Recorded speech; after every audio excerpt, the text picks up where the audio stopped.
Hey friends, Peggy Hall back with you from thehealthyamerican.org, streaming live. And today is Monday, November 24th, 2025. We're going to be talking about all of the headlines and what's going on with the CDC making some changes on their website. And you know me, I always like to dig deeper, and that's what we're going to do on this broadcast. And before we do that, I just realized, as we are heading into 2026, oh my goodness, I have been at this since 2020.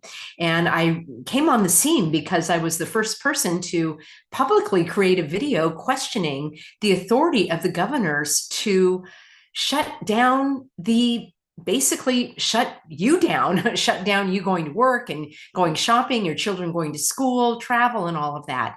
And I started the Healthy American to help to educate people on their rights and how to stand up for them.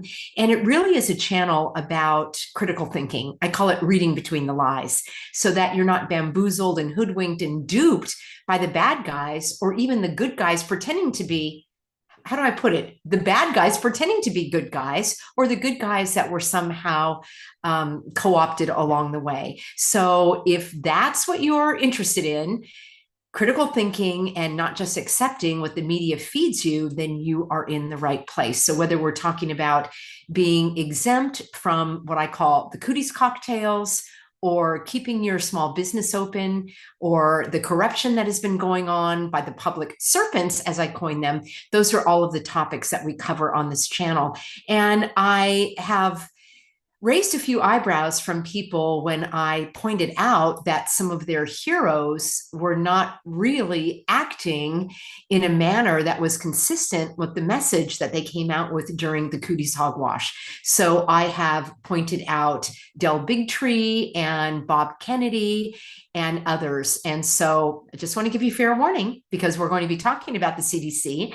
And I will tell you that I will offer some polite applause for this announcement. I'm going to break all that down for you. So in this video, we're going to look at the updated CDC website wording, criticism from yours truly, as well as from a fellow advocate for vaccine truth. This is a Healthy American and a friend of mine, Laura Hayes.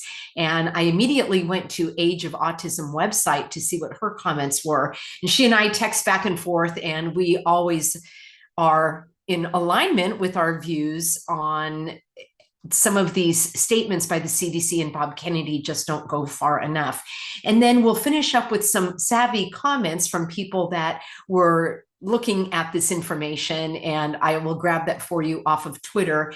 And then I do have another follow-up comment that I want to bring to you from my friend Laura Hayes, who is a parent of vaccine-injured children. So she really knows what she's talking about here in a first person personal experience. So again, the CDC, in fact, I'll share with you the website right here. We'll start out with that.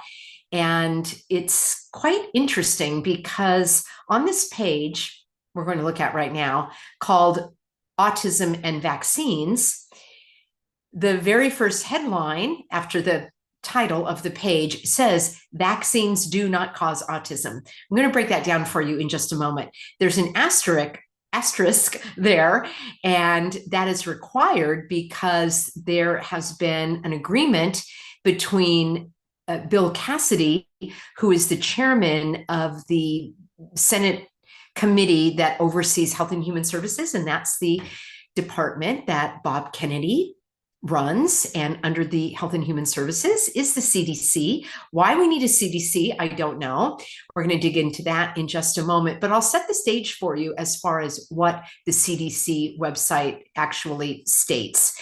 And I've made a few notes here for you. So again, autism and vaccines, and under that headline, as I say, this is a step in the right direction because they have a phrase that says the claim vaccines do not cause autism is not an evidence-based claim because studies have not ruled out the possibility that infant vaccines cause autism. I think that's fantastic. I applaud that statement. It goes on to say, studies supporting a link between autism and vaccines have been ignored by health authorities. And then the third bullet point that they have is Health and Human Services has launched a comprehensive assessment of the causes of autism, including investigations on plausible biologic mechanisms and potential causal links. I'm a little concerned about this new phrase, biologic mechanisms and biologics. I'm still trying to figure out why that bothers me, why they're not using the word vaccines. Is it that vaccines don't have a broad enough definition? Is it because these injectable products aren't really vaccines at all, but there's some sort of other biologic product? Or are they trying to do a bait and switch on people who really believe in vaccines? But if they say biologics cause harms to children and they don't say vaccines, maybe that's a way of sneaking it through. I would love to know what you think about the use of this word biologic mechanisms. It is a little unusual to me to see that. And I would prefer that there would be a definition given by the CDC and an explanation as to why they're using that phrase and not really the word vaccines. So before I go any further, I want to share with you an on the mark comment from my friend and healthy American, Laura Hayes. She has been on this channel previously, and she has shared her heartbreaking story of basically being coerced. She said she went against her own good judgment and caved at the pediatrician's office because parents were told to take their children, their healthy children, to a well baby visit. Now, I might be older than some of y'all, but I never went to any well baby visit because I was well, so I didn't go to the doctor. And I'll share with you another story near the end of this broadcast about some lovely young mothers who are doing things the right way and not taking their children to the doctor, certainly not for these biologics or for any other medical interventions. So my friend Laura, who has been a longtime speaker on the topic of vaccines, and she writes very frequently over at a website called Age of Autism, ageofautism.com. And here is where I took this email. And she writes, this is in response to someone applauding these statements on the CDC website. I'm in total agreement with her here. She says, these questions need to be asked. Why do we need the CDC? All right, that I agree with right off the bat, because even having this discussion about, oh, isn't it great that the CDC is making these changes on the website? That is giving tacit authority and acceptance of this faulty premise that we even need a CDC in the first place. So she goes on to say, whose idea was the CDC? Has the CDC improved the health and well-being of Americans and their families? And this part I love. She says, would Americans be better served to not pay taxes to fund the insanely expensive CDC? By the way, I'll have to cover that in an upcoming video. I know that Health and Human Services has the largest budget in the entire federal government, into the trillions of dollars.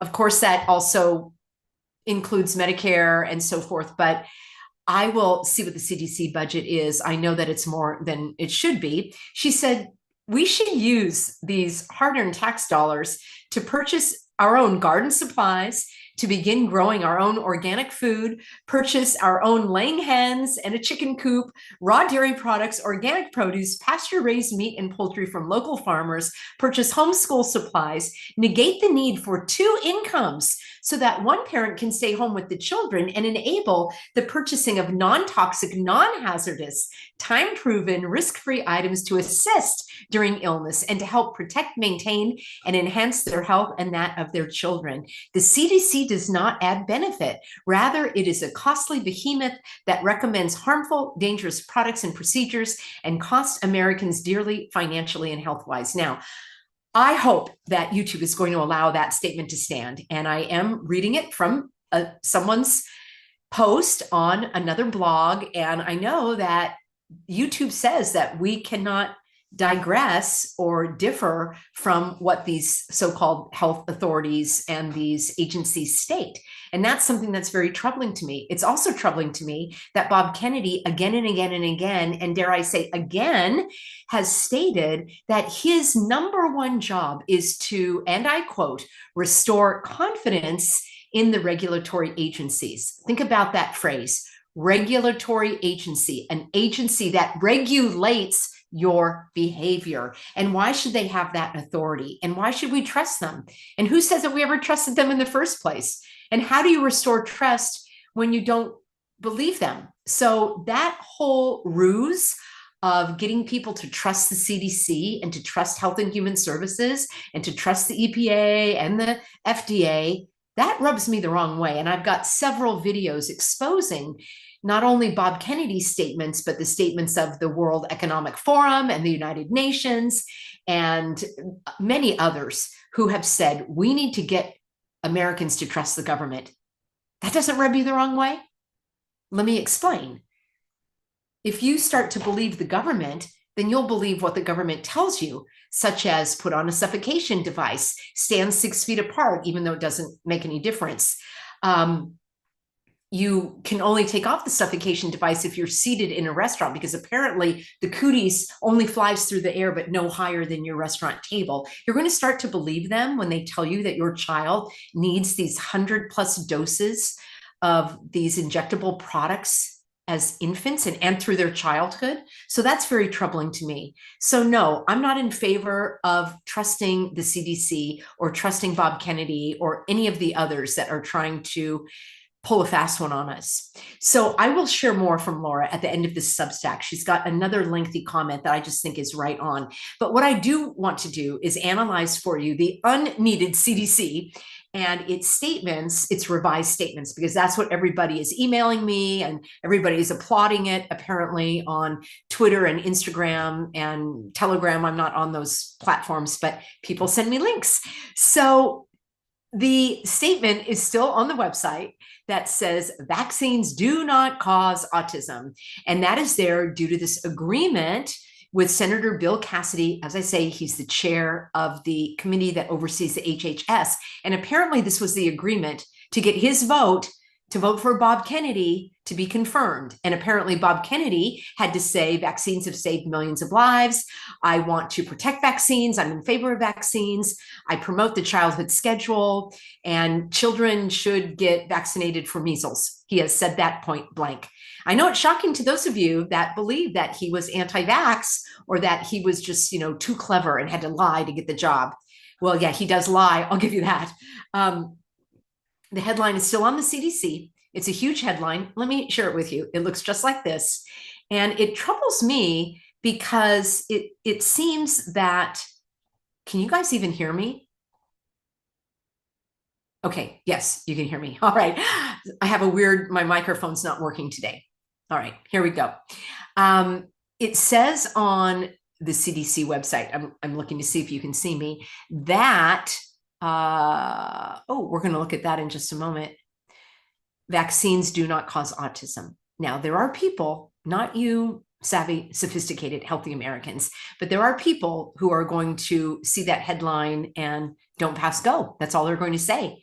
And that's all they're going to see. And they will say, well, the CDC says that vaccines don't cause autism. So it is, as I say, there's a second statement that says this is not an evidence-based claim. Scientific studies have not ruled out the possibility that infant vaccines contribute to the development of autism. I am repeating this for people that just hopped on since it is alive, and that's one of the most important things in this video. It is encouraging and it is to be applauded.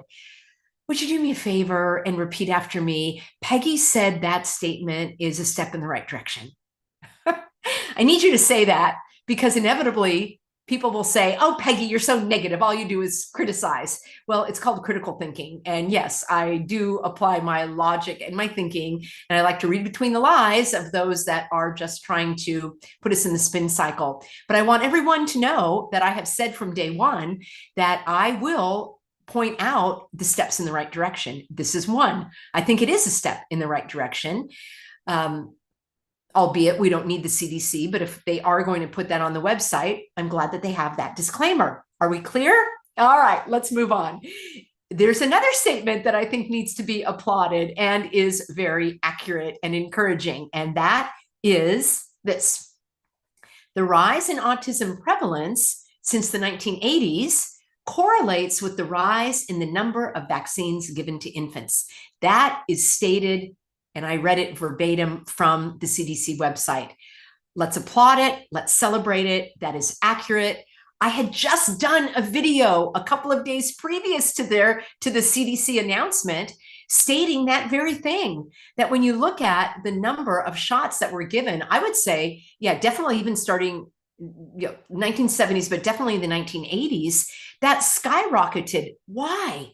Well, the Act of 1986 that Ronald Reagan signed into law, that was written in part by Barbara Loe Fisher and her organization. Now, some will say that she might have gotten blindsided, but nonetheless, she was behind that legislation that actually took away, basically, I should say, gave immunity to the vaccine manufacturers. And it set up an entirely separate court for the parents of vaccine, or even adults, for people that were vaccine injured, to go and seek recompense. And it's actually capped out at $250,000, which is hardly anything when you think of what is needed in terms of, the recompense for these lives that were completely devastated and in some cases lost. So when the Act of 1986 came around, what happened? A huge rise in the number of doses and different injectable products given to children and adults, because suddenly the vaccine manufacturers were kind of off the hook. So yes, there's a correlation. And that's another step in the right direction. So let's applaud that statement. And please acknowledge that Peggy Hall says that's a step in the right direction, and it should be acknowledged as such. Now, there's another statement that some would applaud, and I'm looking at it with a little more skepticism. See if you can understand why. The CDC states approximately, this is on their website, approximately 1 in 2 surveyed parents of autistic children believe vaccines played a role in their child's autism. So you're saying, Peggy, that's fantastic. The CDC is stating that 50% of the parents of autistic children believe that it was related to vaccines. And you're right.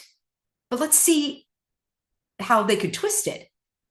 The flip side is, well, 50% of the parents of autistic children say that vaccines did not play a role in their child's autism. So it's kind of a wash, right? You have to look at it both ways. So here's another thing that bothers me.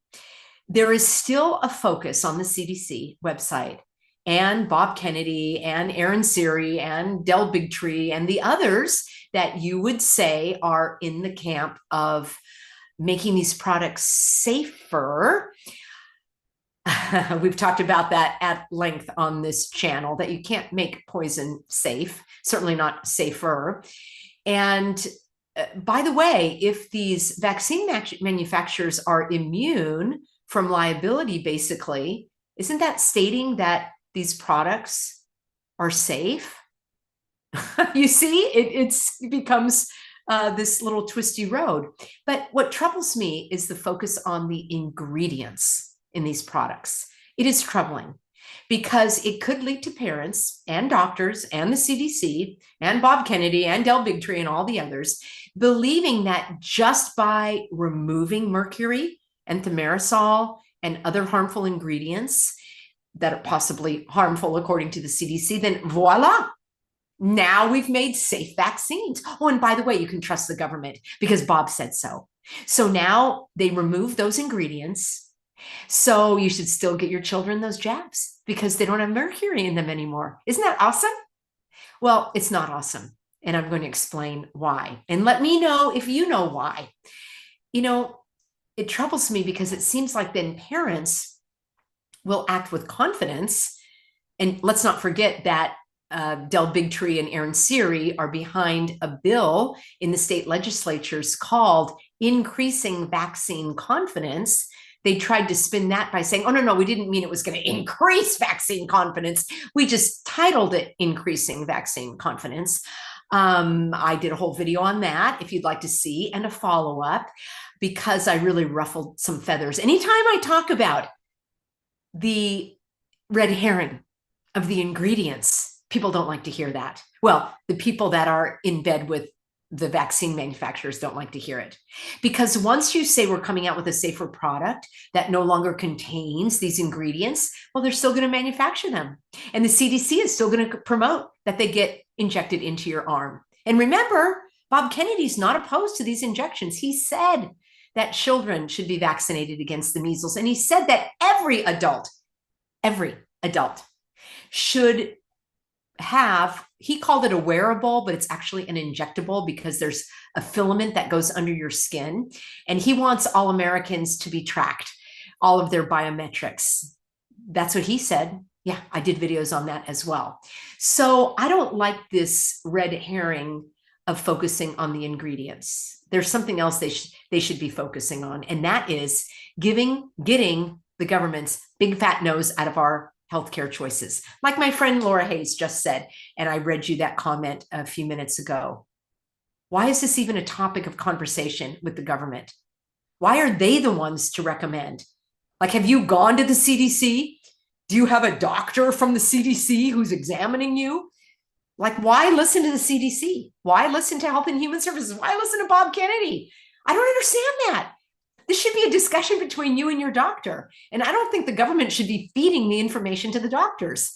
That should be gotten through independent research and studies. Why is the government involved in it at all?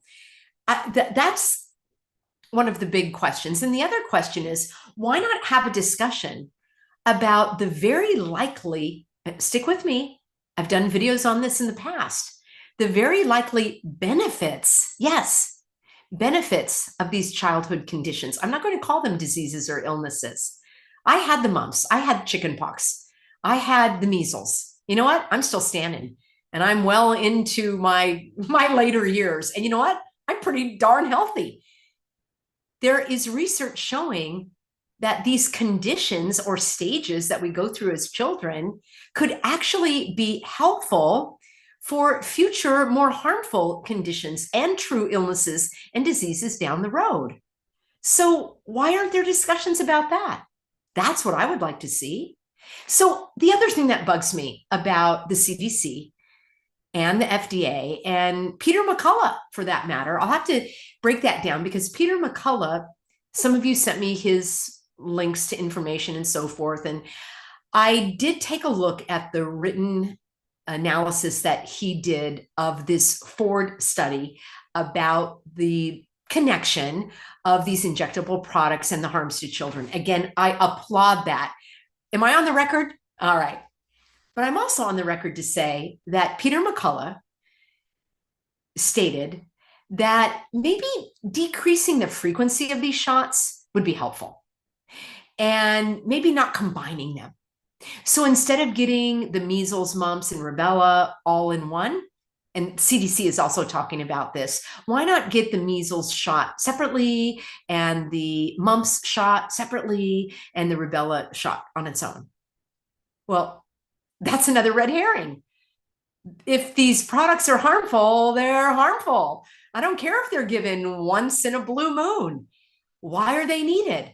And if they're so, I mean, think about this. If they're so harmful that you have to separate them out and not do them all together, well, then they're harmful. You're following the logic, right?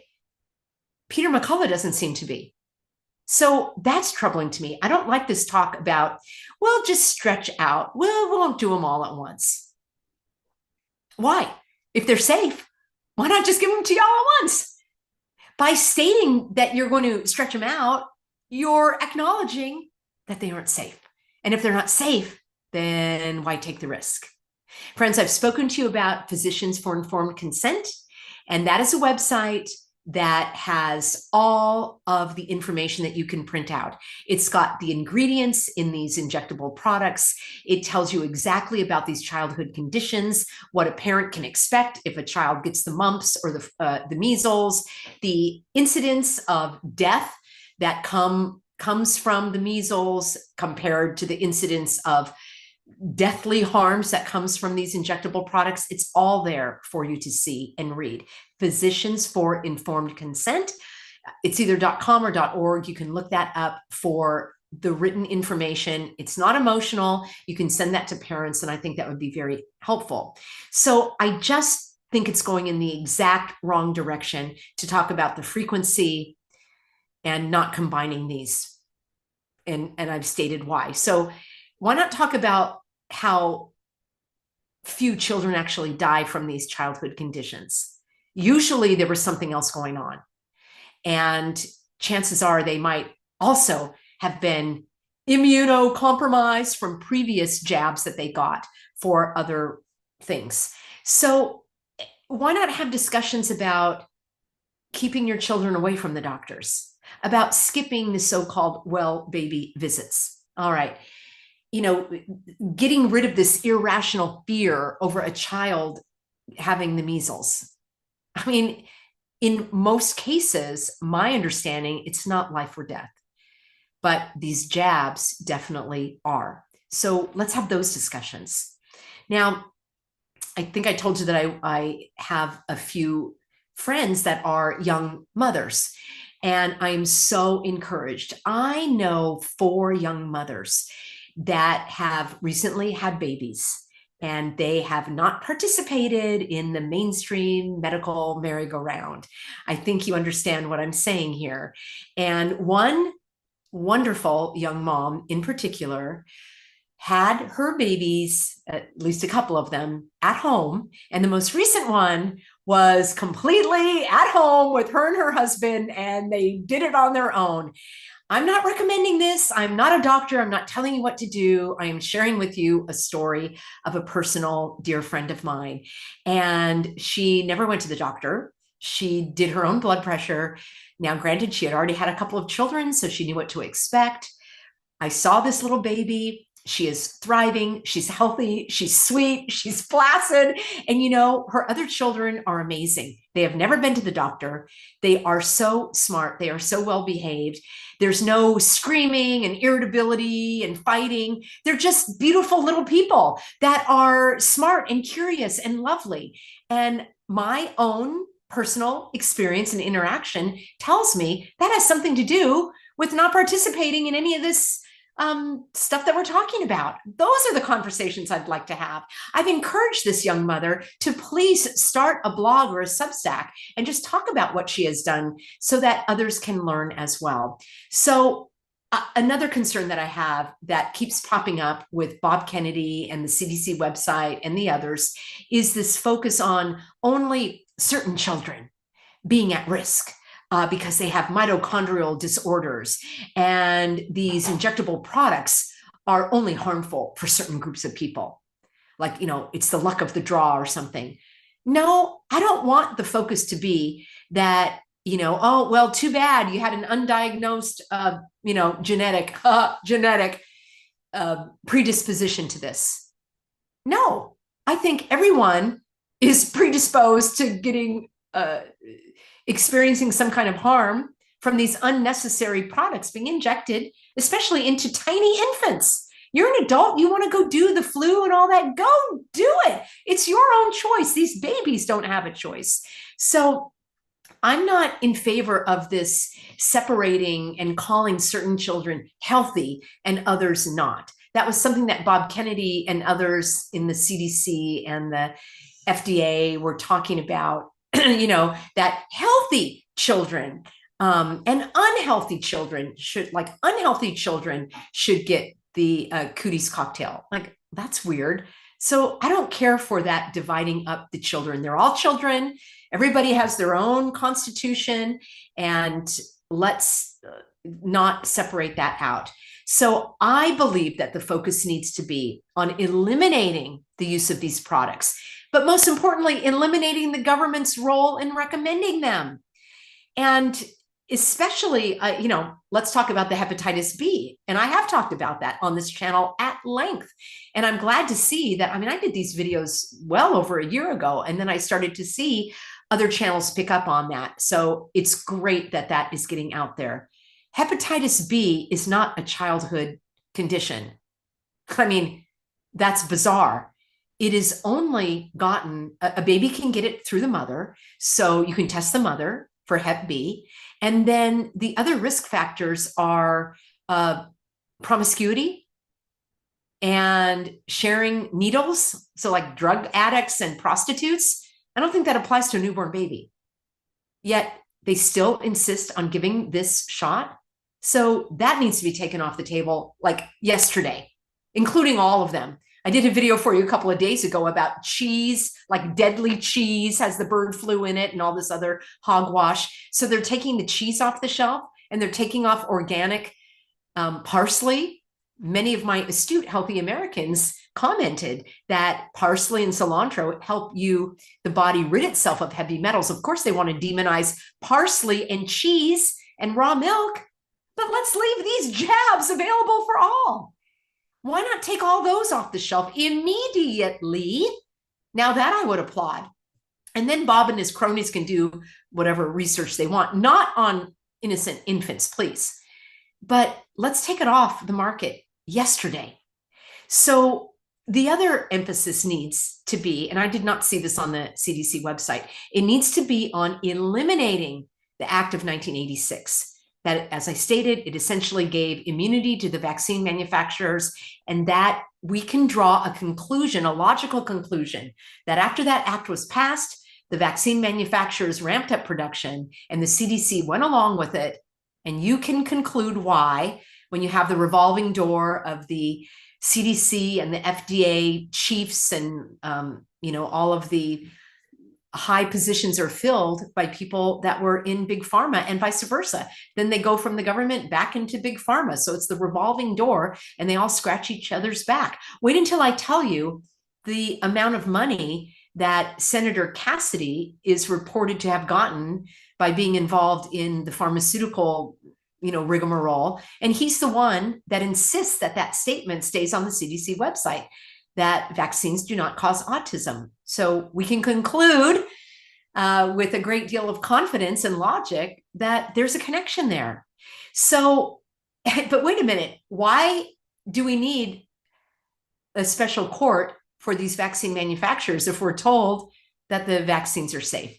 You see, it's a circular logic that's illogical, and they've painted themselves into a corner.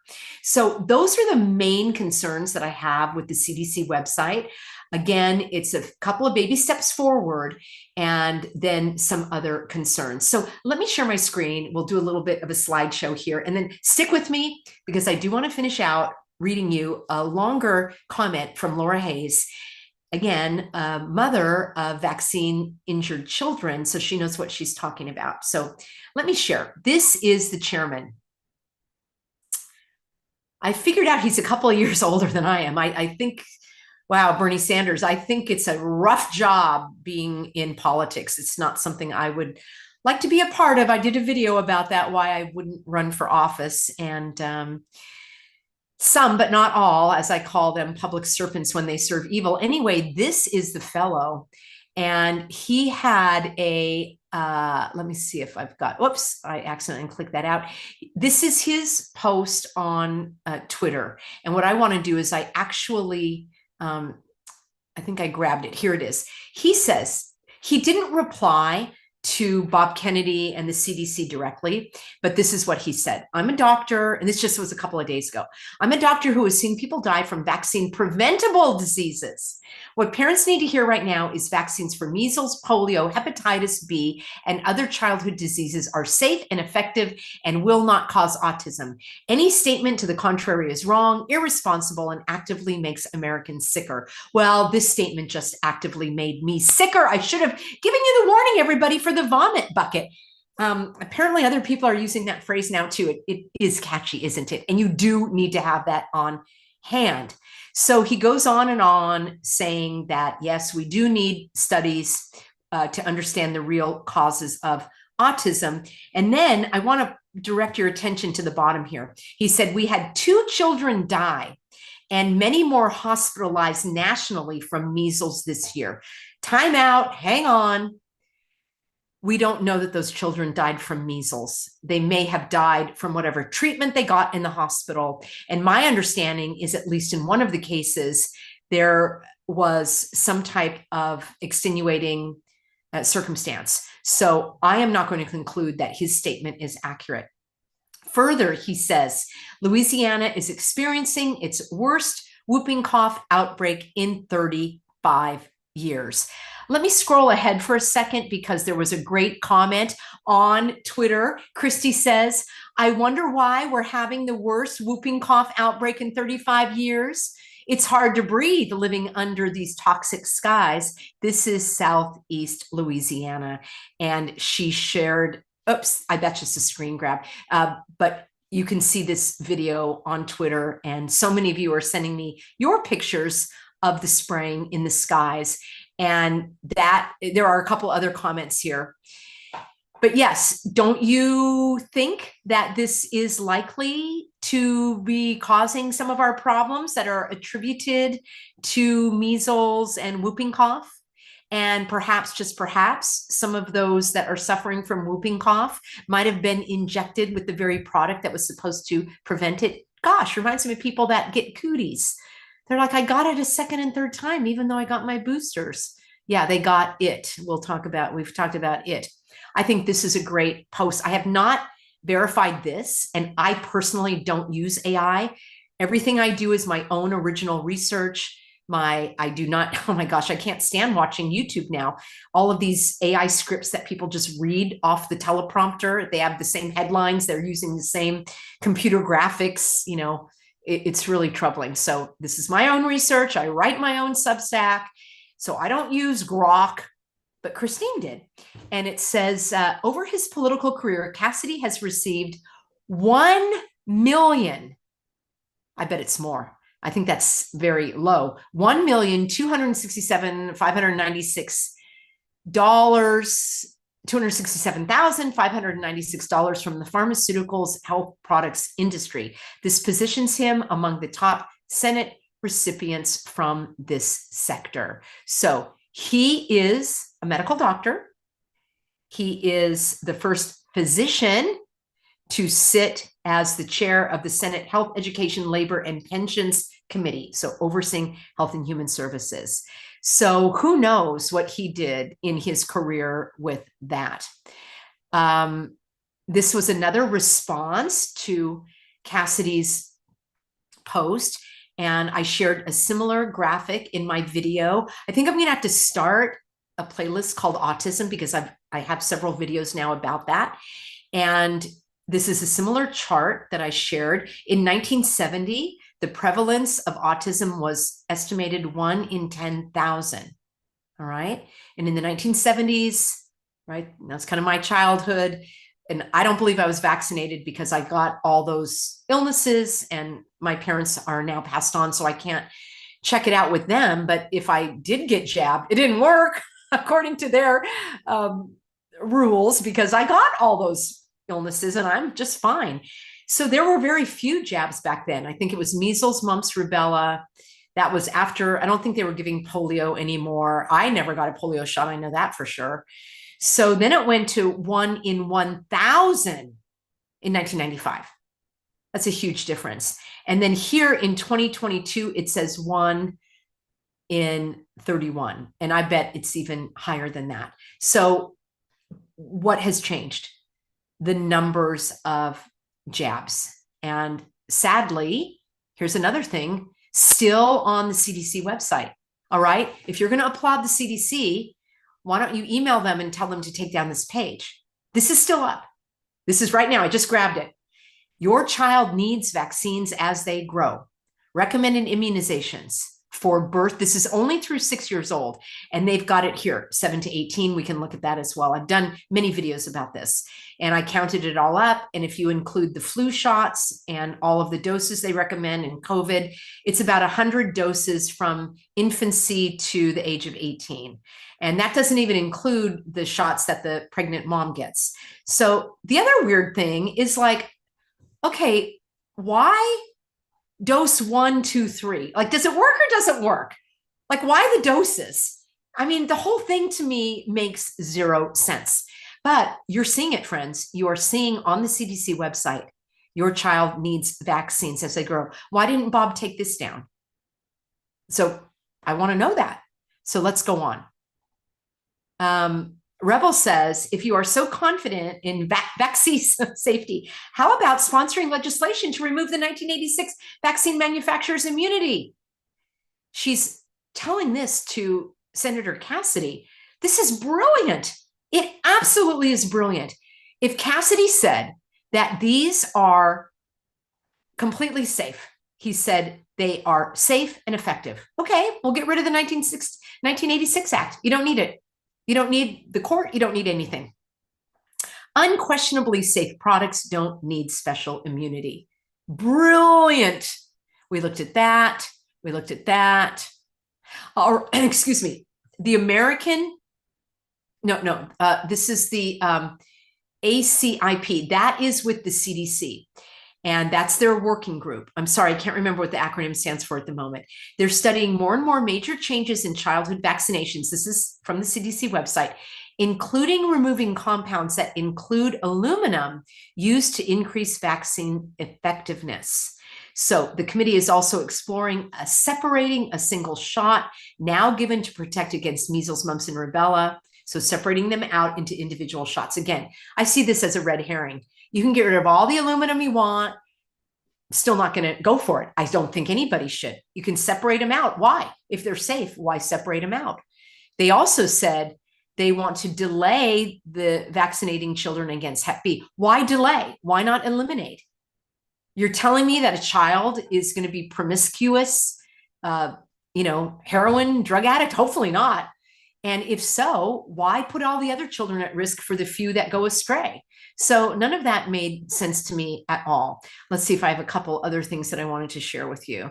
The last thing I'm going to do is to share with you the comment from Laura Hayes. It's a little bit longer, and I do want to show you where I get this so that you can look as well. I highly recommend that you check in on this website from time to time. Here, November 24th, I'm broadcasting November 24th. This is my original research. I go right to the site to see what parents are thinking and feeling and writing and sharing and questioning about what's going on with the CDC. So there was an article titled "The CDC Adjusts Its Verbiage on Autism," and you can see this. And what I'm going to direct you to is the comment by, because it goes on and on, they're pretty much in favor of it, but here's the comment from Laura Hayes. All right, so just to show you where it is, and I'm going to read that to you. So she says, Laura and I see things a lot eye to eye. She says, hold your applause regarding the CDC's adjustment of verbiage on autism. And it's not on all of its pages, mind you, right? I just showed you they still have the vaccines up. These minor wording changes are insufficient and inexcusable given the stakes, i.e. children and their health, development, independence, fertility. You see, friends, I didn't even talk about that. This is my commentary now. I didn't even talk about that aspect of the Depop agenda. By the way, I just found out that there's a website called Depop, D-E-P-O-P, where I think it's kind of like marketplace where people sell things. I found that very interesting. So the depopulation aspect of it, we didn't even talk about. Yes, fertility and also dependence of these poor harmed children. She says their longevity, the parents' ability to exercise their God-given right and responsibility to make decisions for their children and to protect their children from iatrogenic, I don't know if I'm pronouncing that correctly. That is where you are harmed by the doctor in the medical setting. She says we need to protect our children from that harm and death. The corrupt and immoral people working at that agency are still recommending the poisoning of pregnant women, infants, toddlers, children, and teens, and they are lying at every turn. Here are a few examples. And she says, she got this from the CDC website. Before you become pregnant, learn how to protect yourself and your child from serious diseases. A pregnant woman should get vaccinated. Are you ready? Against whooping cough, flu, COVID-19, and RSV, respiratory syncytial virus. I think we used to call that a cold or bronchitis. The CDC recommends 6 vaccines for pregnant women. And the whooping cough is actually 3 in 1. And Laura writes, this is reprehensible, unconscionable, and immoral. Okay, more from the CDC website. Children can still get vaccines, even if they have a fever or mild illness. A mild illness does not affect how well the body responds to a vaccine, so your child can still be vaccinated if he or she has a low-grade fever, a cold or a runny nose or a cough, an ear infection, which probably came from, you know what, mild diarrhea. Doctors at leading health organizations like the American Academy of Pediatrics, I already exposed them in previous videos, and the American Academy of Family Physicians. Remember, they're not government agencies. These are private organizations that are funded by pharmaceutical companies, and then doctors can pay to be a part of it. And it sounds highfalutin, and they're just in the pocket of the vaccine manufacturers and pharmaceutical companies. They recommend that children with mild illnesses receive vaccinations on schedule. Keep in mind, there's no health, this is the CDC, there's no health benefit to waiting to vaccinate your child if he or she has mild illness. It's important that children get their vaccines on time so they're protected against serious diseases. That is on the CDC website today. Yet cheese is off the shelf and raw milk is off the shelf and organic parsley has been recalled. How do you square that up, friends? Especially those of you that are applauding Bob. It's a serious question. You'll tell me, well, step by step. Well, they acted really quickly with the cheese before they even had any evidence. There's lots of evidence for this. Why not take these pages down? Why not put some kind of warning on there? It's simple enough to do. While children are dying, I'm not okay with it at all.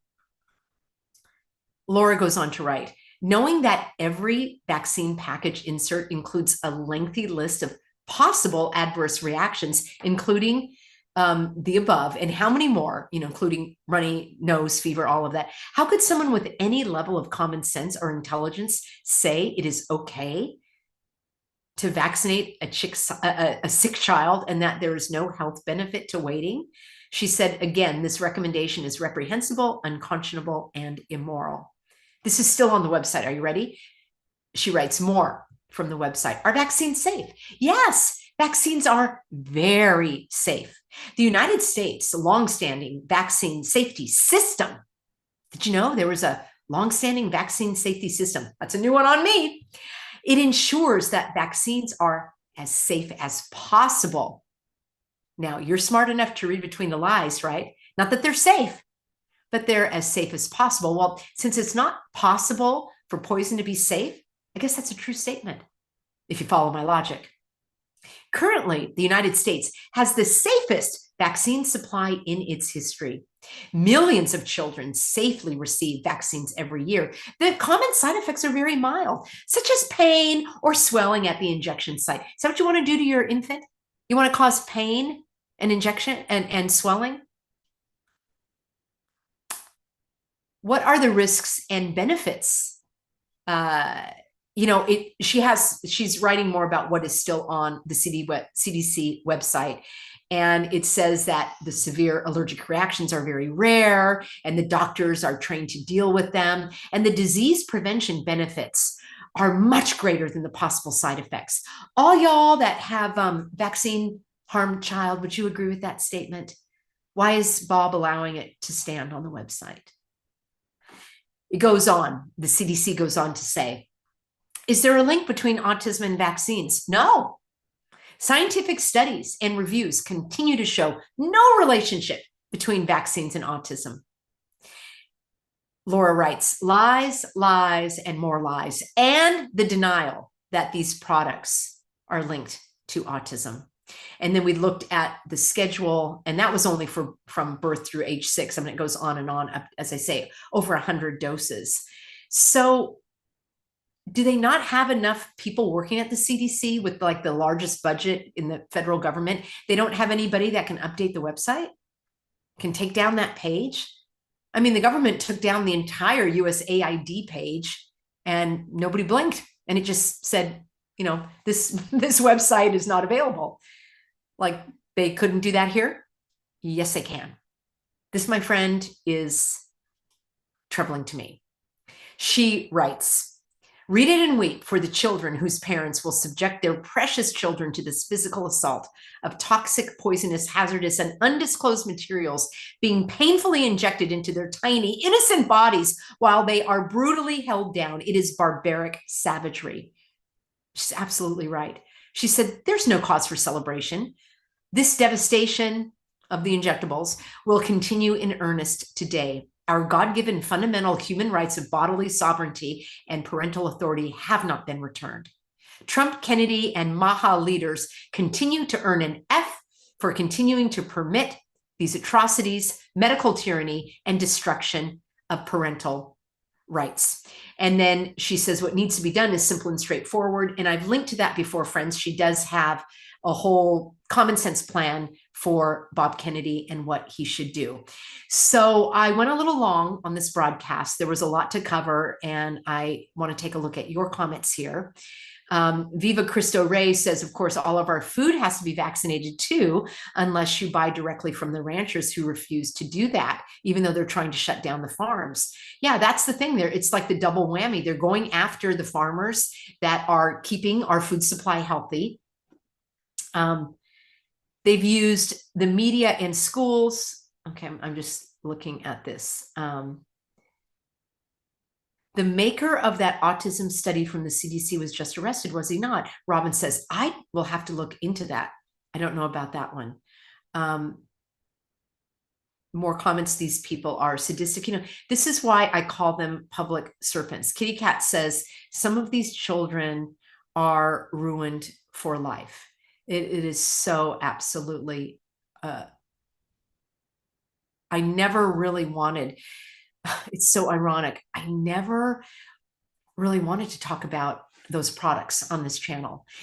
You know, I helped people in the early days with standing their ground, being able to go grocery shopping without suffocating and all that kind of stuff. And I thought, well, surely no one is going to go along with becoming a human pincushion. You know, once they roll out the inevitable remedy for cooties, I thought, I don't even have to make a video about this because like, I'm not going to participate. And I'm certain nobody I know is going to participate in it.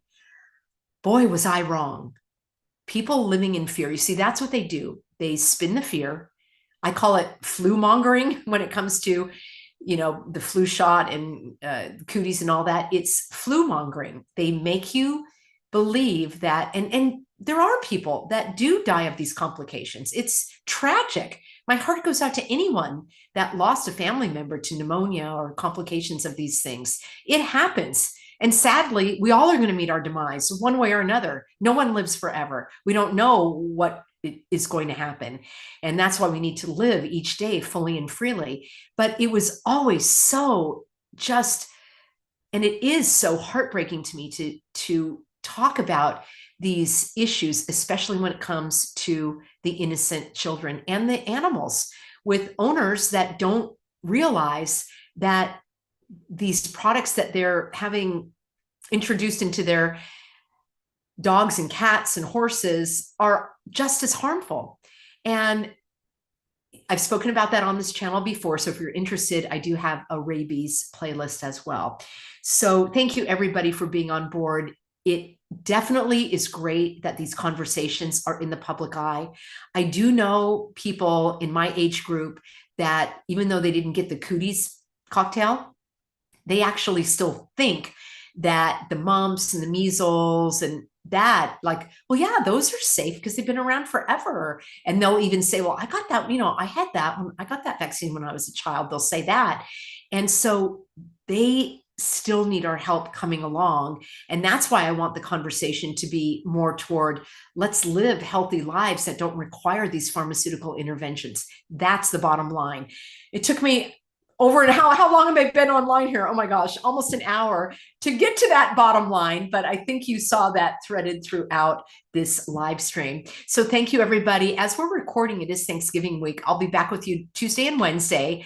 On Thursday, I'm just going to replay something that I do now every Thanksgiving. And it's a short video. it has to do with the early days back in 2020. You'll see how the Healthy Americans celebrated Thanksgiving. Some of you may have even been there with me celebrating, and I'll air that for you on Thursday. And then on Friday, I'm over at my other channel, Living Swell with Peggy Hall.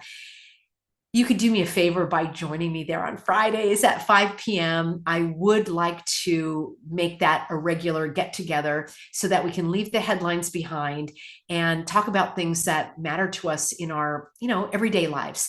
And that's my goal, is positive encouragement for vibrant living. It's really the direction I want to expand into so that we can really stop spinning our wheels and giving all of our time and energy. Like, I don't want to talk about the CDC. Like, I don't follow them. I don't care about them. I'm not going to do what they say. So it's like, I'm doing this as a public service, but there are other things that I want to talk about, living healthy. So that's where I'll be covering that over at Living Swell. So thanks, everybody. Thank you, moderators. Always appreciate you being on board. And I look forward to seeing you in tomorrow's broadcast. Get on the Substack, peggyhall.substack.com. I'll have a summary of this video that you can read and comment on and share with others. All right. See you soon, everybody.